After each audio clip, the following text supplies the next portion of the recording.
ধারাবাহিকের নতুন প্রোমোতে আমরা দেখতে চলেছি আয়ুষ্মানদের বাড়িতে আজ বিজনেস মিটিং এর জন্য উপস্থিত রয়েছে দেশি বিদেশি নানান রকম ক্লায়েন্ট।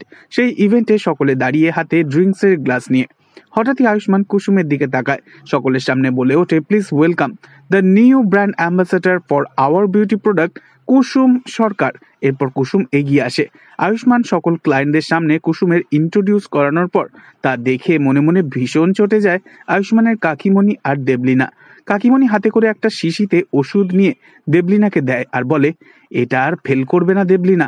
এরপরই দেখা যায় সেই প্রোগ্রামে ড্রিঙ্কস বানানোর জায়গায় দেবলীনা ঘিরে দাঁড়িয়ে থাকে, আর সেই সুযোগে আয়ুষ্মানের কাকিমণি একটা ড্রিঙ্কসের গ্লাসের মধ্যে সেই শিশির ওষুধটা সবটা মিশিয়ে দেয়। আর ভাগ্যক্রমে সেই ড্রিঙ্কসের গ্লাসটা হাতে পড়ে যায় কুসুমের।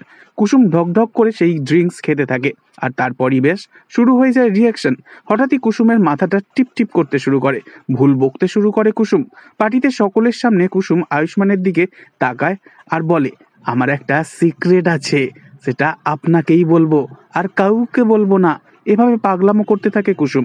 আর হঠাৎই হোঁচট খেয়ে সকলের সামনে কুসুম পড়ে যেতে গেলে ঠিক তখনই আয়ুষ্মান দুহাত দিয়ে ধরে নেয় কুসুমকে। আর বাড়িতে উপস্থিত সকলে কুসুমের কাণ্ড দেখে হাসতে থাকে। তবে এত হাসাহাসি কিছুতেই মন থেকে মেনে নিতে পারে না আয়ুষ্মান এবং আয়ুষ্মানের মা ইন্দ্রাণী। তাদের ভীষণই আত্মসম্মানে লাগে। তবে কি কুসুম পারবে সকলের সামনে নিজেকে নির্দোষ প্রমাণ করতে, নাকি এবার আগামী দিনে ঈশান সকলের সামনে পর্দা ফাঁস করবে এবার দেবলীনার? পরবর্তী আপডেট জানতে অবশ্যই সাবস্ক্রাইব করে রাখবেন। ধন্যবাদ।